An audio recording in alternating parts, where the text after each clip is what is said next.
Hi, and welcome to College Planning Untangled, where we help simplify the lives of our families that are getting prepared to send their kiddo off to college. I'm Kristin Clark. I'm a career exploration coach for 16 to 26-year-olds, and I'm here with Bobby Hood, who helps our teens master the SAT and ACT Mhm. prep. Bobby, today we are talking again about college essays. Yeah, absolutely. So, yeah, it's that time, right, to start working on your college essays. You've got a month now before school starts. And so get them knocked out now. And last week we talked about, like, out of the Common App essay prompts, we talked about the two that I think are the easiest and most accessible to do. And so this week we thought we'd like go into more detail on those. So here's what they look like, right? We were saying that we really like, or that I really like at least number 6 and number 4, right? Reflect on something that someone has done for you that made you happy or thankful in a surprising way. How has this gratitude affected you? Or even easier, probably describe a topic or a concept that you find so engaging that you lose all track of time. Why does it captivate you? And what do you do when you want to learn more? Okay, so we're trying to come up with some different ideas, right? That to help people out so that they can help their kiddo. Yeah, I mean, how do you figure it out? Because we can't tell you what your college essay topic should be, but the idea is write an essay that only you could write, right? And the starting point is what is engaging to you? What do you get excited about? What makes your eyes light up? Think about something like if your friend asked you this question, what would you talk about, right? And then write the essay that you would say to your friend, right? Then show it to someone else to have them help you edit it and make it sound good and like really put it into the right form, right? Because you need to tell the college why you would be an interesting person who would come to their school and make friends and be a good part of their university and stay and graduate, right? That's what they want to see. That's it. So, Bobby, a couple things came to my mind, just Mhm. for brainstorming ideas. Yeah. And you know that I love Clifton Strengths, and Right. the strengths I think doing Clifton Strengths. I think it gives you a lot of fodder for ways to think about how you're built and ideas on where to start. So, Absolutely. one strength that I think of is called ideation. And people that Mhm. are high in ideation, they're just really good at coming up with unique ideas Mhm. that other people aren't thinking about. Yeah. Have thought of everything. Like you're like, oh, we've tried everything. I Mhm. got nothing. They're the people that'll go, well, have you tried this? Have you tried this? Have you tried this? And you're like, Mhm. no, I haven't. Okay, I'll go and try that. So for an essay, I kind of think that they could say, hey, I'm your girl when you think Mhm. you've tried everything. And let me Absolutely. tell you about a time and why this is so important and how I helped people, how I help my friends or my teachers or whoever out of a jam. And they can talk maybe about those types of things. That's excellent, right? Because the idea is, right, a topic, idea, or concept you find so engaging it makes you lose track of time. Then the answer to the question is solving problems, figuring out, coming up with ideas when other people are stuck, right? And then that leads into all the careers you could have. And you could talk about being a teacher or being a professor or working in a job or anything, right? You could do interior decoration, and that would be, right? Like that leads into everything, right? And that's the point is you get the idea, the thing that makes your eyes light up. If your idea is coming up with ideas and helping people, right? Then you get into very specific stuff because the key to Yeah, and this is, yeah, go ahead. yeah, and as we talked about last week, you take this teensy tiny idea and you just kind of, all these ideas branch off of that, and then you find a Mhm. winner and you go, yeah, I could talk a lot about this thing.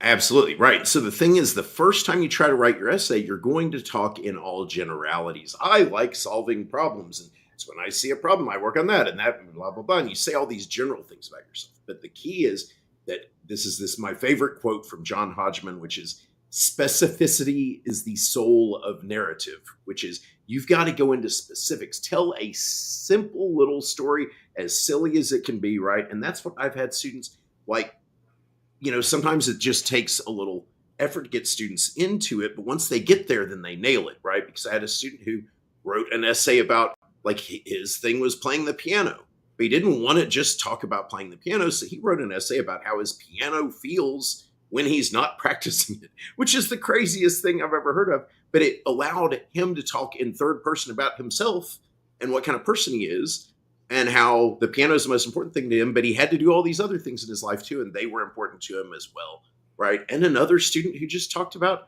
how when he opened his drawer full of all of the shoes he wears in the morning, that he just stood there for a minute thinking about how each of the different pairs of shoes represented a different part of his life.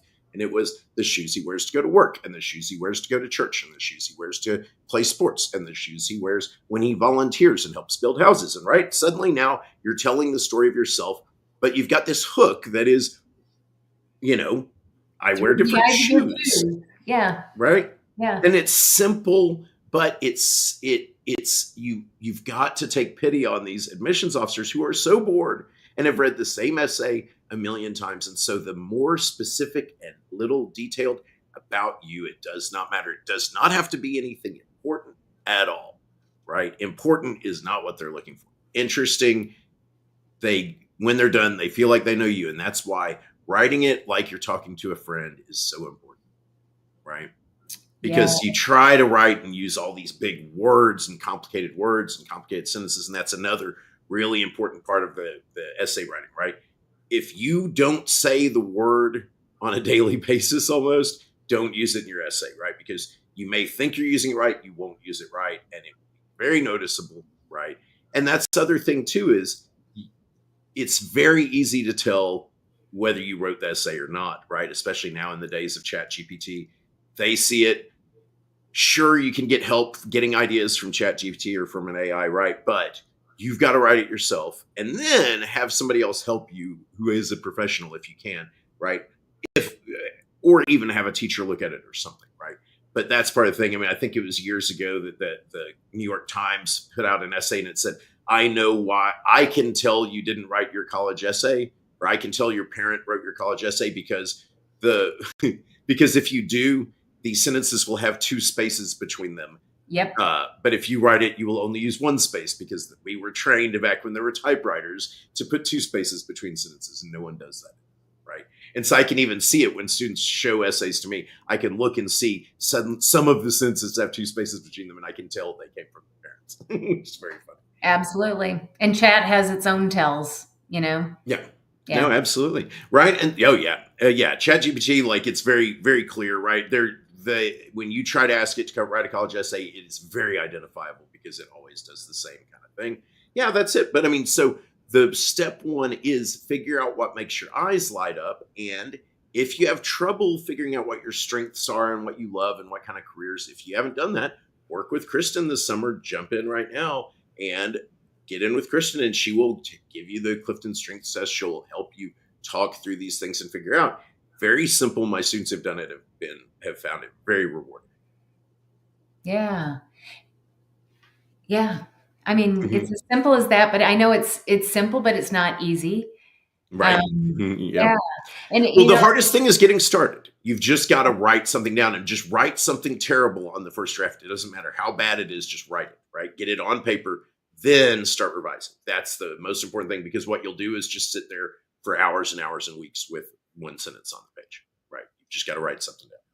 And this is the way to do it. Just think of what makes your eyes light up. Think of how you'd answer the question to a friend. Get something written down, and then, we'll change a lot of it, right? And if you would need help with this, of course, I help students with essays. Contact me and we'll be happy to talk about it. All right. All right. Next week, we'll start going through some of the other prompts, because I know not everybody's going to choose these. And so there are some that are my less favorite. They're harder, but sometimes they are the ones you want to do. And so we'll talk about that. And also, some colleges require certain of the essays. So maybe those 2 that we talked about aren't going to be in the list.